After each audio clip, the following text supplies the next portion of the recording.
All right, so this is using Qri July 13, 2020. My first using Qri in a month since I think we didn't publish the last one.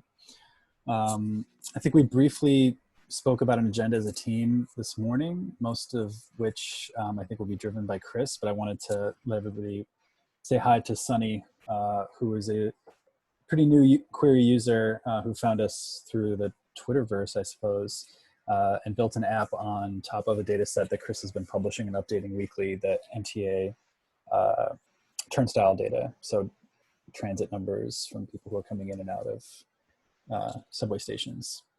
I won't put you on the spot, Sunny. I think we can talk a little bit about how you use Qri and your problems and your ideas and your frustrations and your idiosyncrasies of your processes, if that's interesting to you. Otherwise, we can kind of jump start with the, like I said, the meat of the agenda, which is Chris showing off a little bit of the revisions to Qri Cloud that we launched late last week.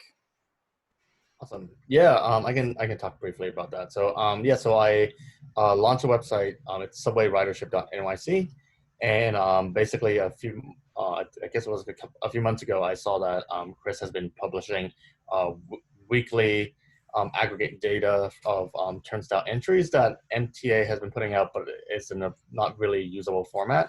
And I figured I wanted to work on a project that's related to the current pandemic and kind of like see the effects of how people travel. And I previously worked on projects related to the subway. And so I decided to just use that data and see what I can do with that. And so, yeah, I basically created a website that's like a visualization of the impacts of the pandemic, as well as like how the trends of ridership has been, and on a station level, which like isn't really out there right now. Yeah, I guess you can see that right now. Yeah, so yeah, you can easily like navigate to each station to see what the stats are, as well as you can see the system overall. Yeah, so the goal of this is just to show like whether or not ridership has gone back to the levels we've used to be seeing, especially now that social distancing is very important. And so yeah, and then I'm really glad that like it was pretty easy to use that data to basically plug it in. Again, if I had to do this myself, it would have been very, very time consuming. So I'm glad like that Chris has put this data out there for me to use. And yeah, so yeah, so right now I basically wait for Chris to update the data every week, and then I publish the data with the app. And so yeah, it's a pretty lightweight front end only app. So right now I just bundle all the data within the web app.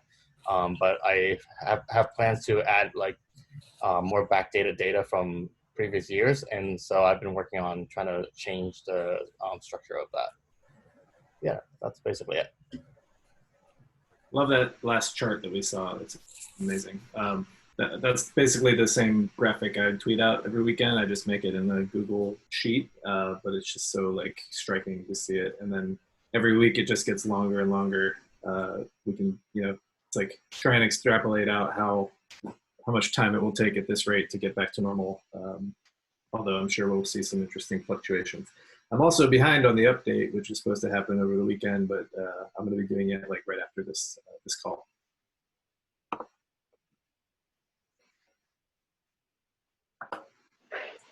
That's delightful. Thank you so much for sharing, Sunny. I hope you don't mind. I thought other people on the call who are watching the call should see the actual project that you've been working on. Yeah, we could sort of do a flip and leave a Q&A period until after Chris's demo, because that might be a chance to sort of generate some sort of thought of stuff that we maybe didn't implement in this round of features or whatnot. So if others are cool, Chris, do you want to demo what we've been doing with Qri Cloud?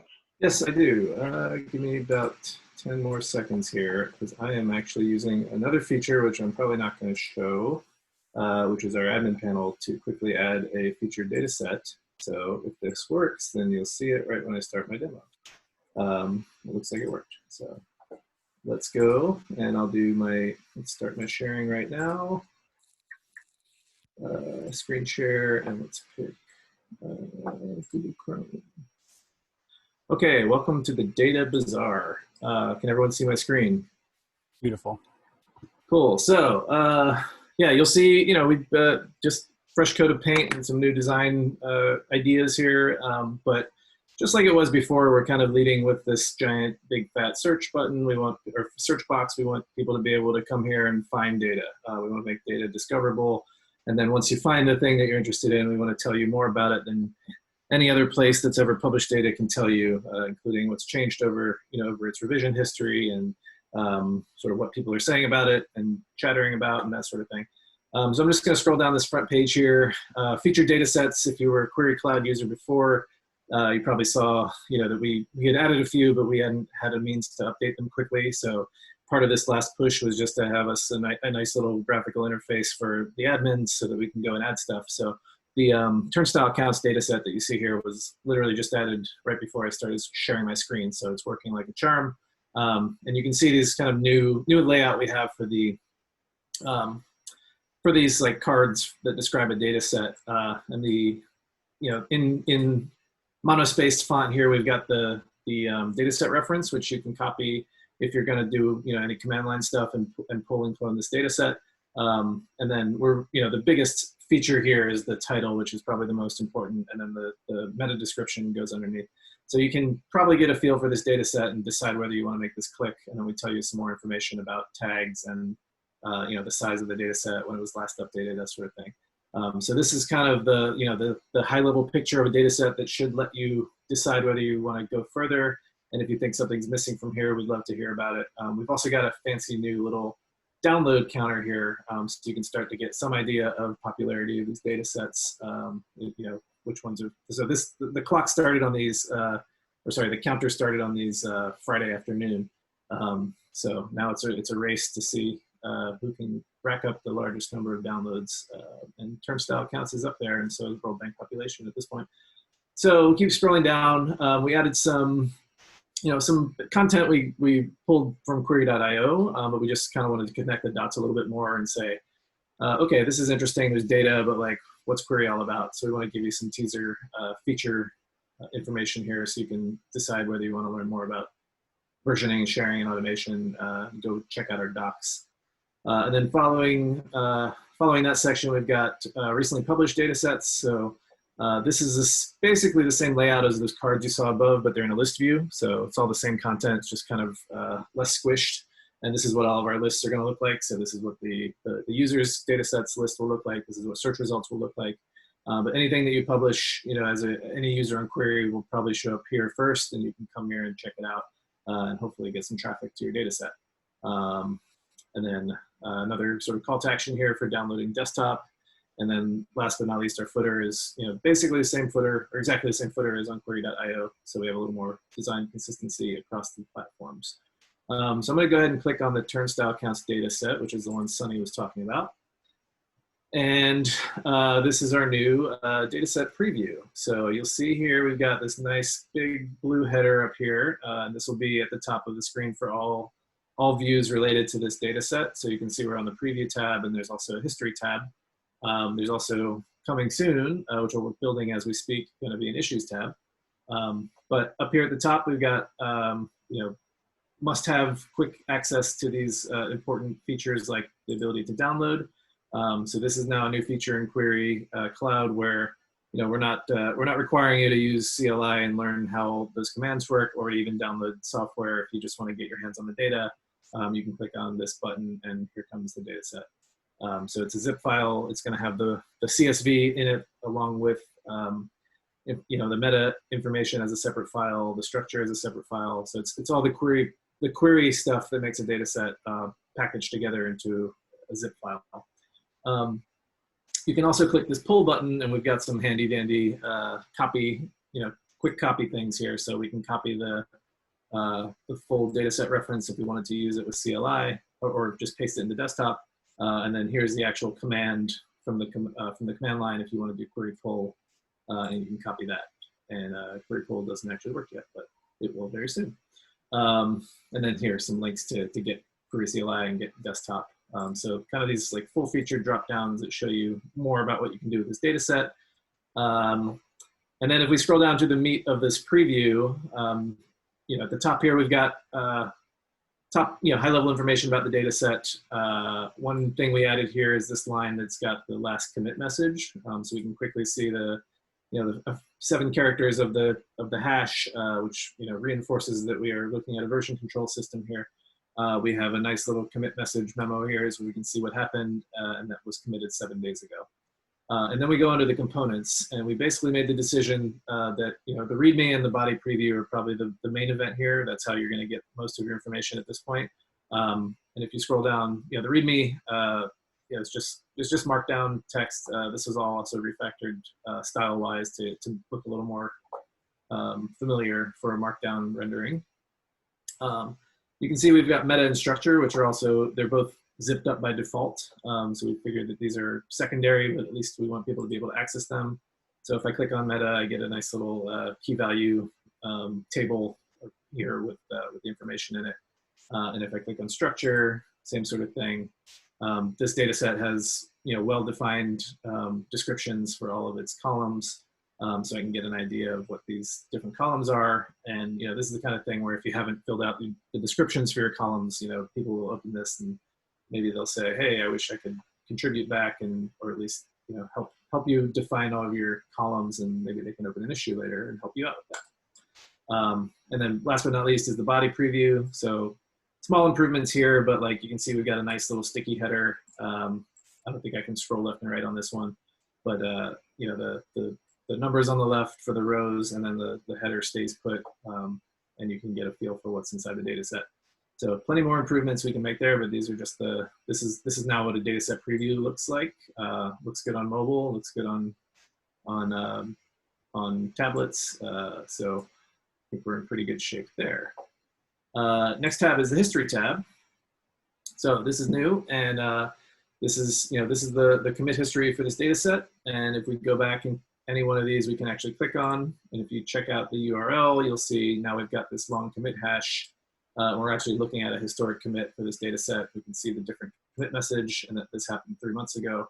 So we're basically looking at the same preview, but we're looking at it at a point in history. So we'll probably add some other indicators here to let you know that you're not looking at the current, or at least the most current data set or version. Basically the preview is the same. If we click on this, this is the name of the user for who published this data set, which is NYC Transit Data, which is really me, but it's a sort of different alias that I'm publishing under. We'll get a nice data set list here. So this looks mostly like it did before, except it's got the new formatting. But the cool thing about these lists now is that we've got sorting capabilities. So I can now sort this by recently updated instead of name. Let's see if that works. There we go. And yeah, now we're seeing the freshest stuff at the top, which is wonderful. So let's do data set name again, and you'll see it resort. And next thing I'm going to do is search up here for transportation. Let's see what we get. So just like we did on that list for my user, here's the list of search results. So I can also sort it by recently updated and dataset name. So let's find everything that says transportation that is the newest, and this one is from 8 days ago. But what else we've got if we scroll all the way down to this list? Oh no, this one, I wanted to show you pagination, but we don't have enough results. Let's see if I just search for data, can I find enough results to have pagination? What's the default, 20 or 25? Should be 20, should be 25. There we go. So now we're looking at results 1 through 25 of 61. I can click on page 2 and keep scrolling until I find what I want. And click on next and keep going until I reach the end of the list, and then say, oh, this is the one I want. And click on it and check it out and say, yep, this will do. And then I'll hit download and pull it down and bring it into my data analysis notebook and get on with my life. And yeah, I think that's our good overview of Qri.Cloud. Let's see if there's anything else I want to show. I think that's about it. Anything I left out, guys? Guys and gals? No, I think that's it. Super exciting. Yeah. So yeah, a lot of this stuff's been a long time coming. We released Cloud last fall, and just sort of hadn't really spent much time on it since then. So it was a really nice push to get a lot of new features out and just get some, get it so it's a little easier to float around and find what you need.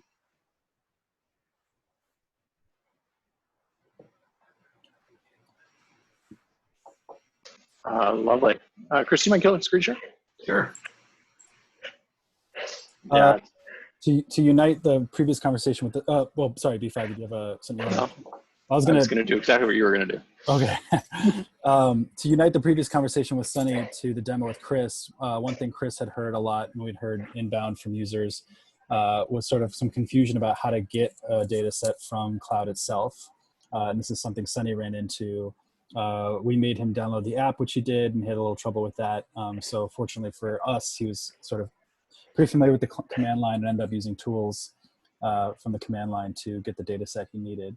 But Sunny, a lot of these changes have in mind sort of the use or have as a motivating factor the idea that we want to like get people data a little bit more quickly than we probably originally outlined maybe a year ago, as we were thinking of like, what should we make people do before they get the data? Because in some instances we want them to be query users and contribute back right away, but we think a lot of users just want the damn data quickly, and then they'll build tools from there, and we can sort of build a community around the use of it behind that. So different sort of points of view that lead to different features that make itself that manifest itself in like the actual features that we ship.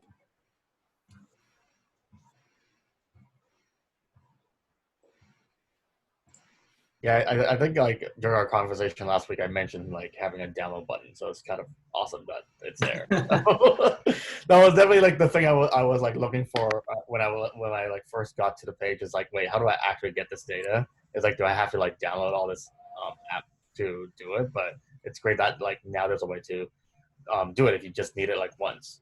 Right. Totally. It's, yeah, so, you're not the first person to ask us for it. And Sunny made a really interesting insight in the conversation we had with him, which is like, look, there's kind of a difference of if I expect to use this data on a recurring basis, I totally get that you might be better if I do it through an app.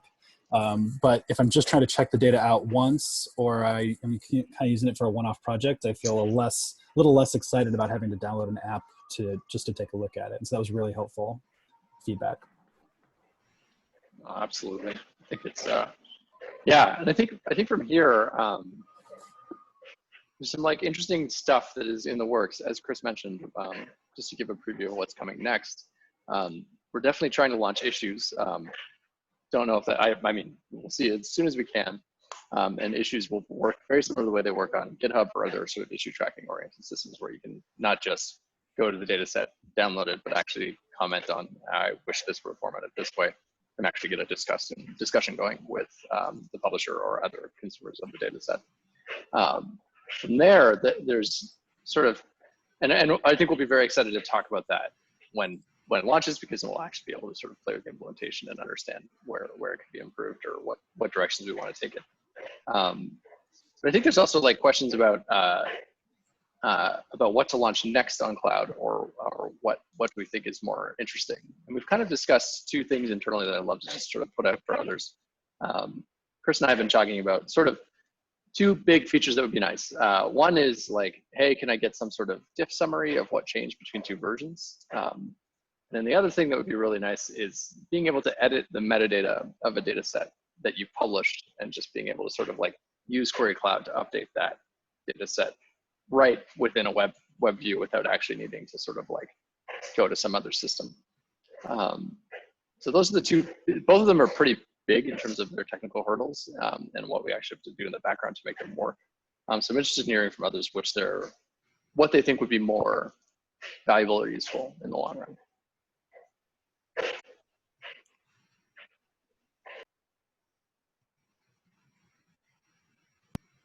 What do you mean by diff summary?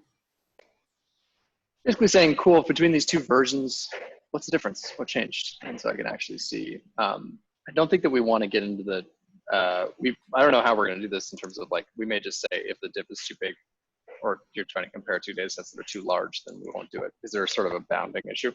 But yeah, just being able to have a algorithmically calculated difference between two data sets. So not like a red-green diff view, but this many lines has changed, that sort of thing.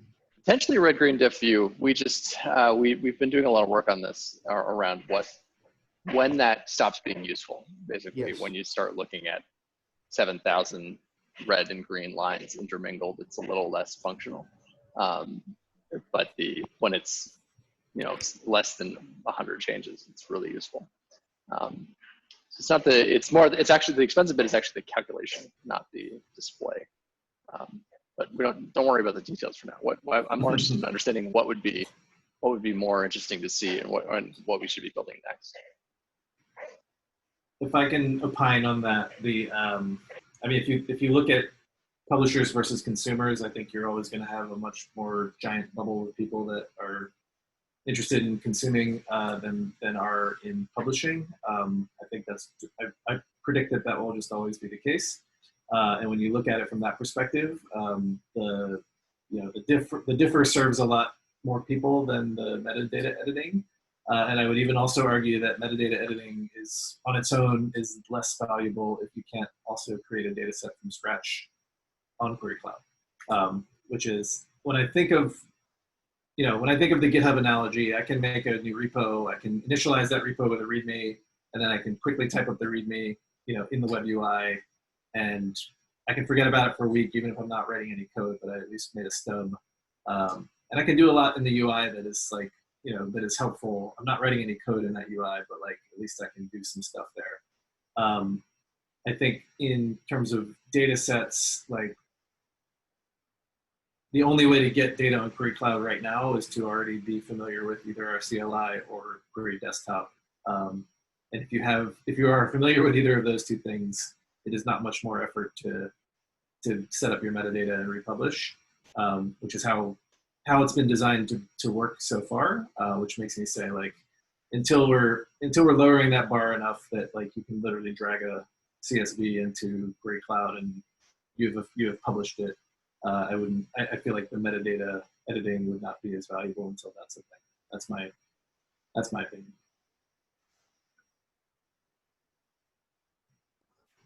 Okay. Does anyone else want to weigh in? Sorry, go for it. Let's go Sunny and then Rusty. Okay. I mean, I can definitely speak for my own use case, but I definitely would find the diff would be really valuable. And also not necessarily knowing exactly what the diffs are, but knowing if the change is rows added versus rows being edited, having that number is useful. Totally, that was going to be my follow-up question. What is a diff? We asked this to everybody. What is a diff to you? Some people use column stats and they say, okay, a change in the statistics of this column is the way that I keep track of some things. Other people use additions and changes, deletions. We don't often see deletions, but they exist. Yeah, that's really useful. Yeah, and yeah, I guess Rusty, what's going on here? I agree with Chris. Basically, if metadata is usably editable in desktop, then if the publisher wants to edit it, you have good metadata. And having other more casual people able to edit it doesn't gain you much immediately. And so the diff would be much more, I mean, both of them would be useful from a read-only point of view mostly. So if it makes the data set more usable, but having drive-by metadata edits, I don't think it's a huge gain. That's all. 3 votes for diff. It's the way harder of the two to build, right? but I think it's worth. It's always nice to hear when you're thinking about building something out, what whether others would be interested in using it on the other side. Dustin. I also vote diff. I think they're cool. That's all so cool. Yeah, and you want to. I mean, you want to work on this change report. So we think we might actually call them change reports. Yeah, I'm biased, so my vote shouldn't count. It should totally count. You're going to be doing some of the work. So that's great. Okay, this is really helpful. I think as we work on cloud, I think as Chris said, we had not spent much time with cloud, and so many folks had come in just saying, just give us a download button, please. And the amount of sort of work we had to do to sort of get into a position where a download button was an easy thing.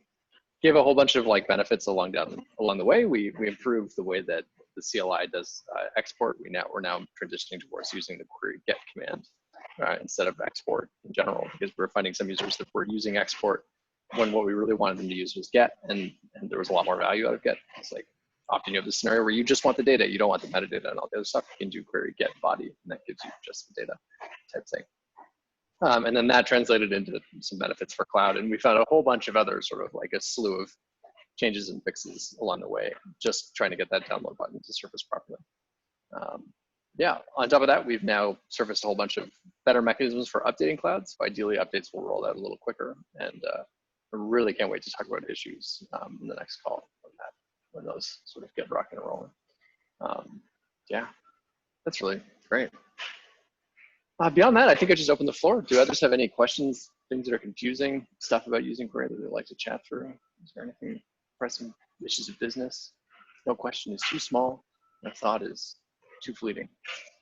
No questions, but just to say that been like poking around on cloud and how much of a difference it is to be using cloud now is like insane. And so it's just, you guys did such a great job, and I think it's such a great step forward.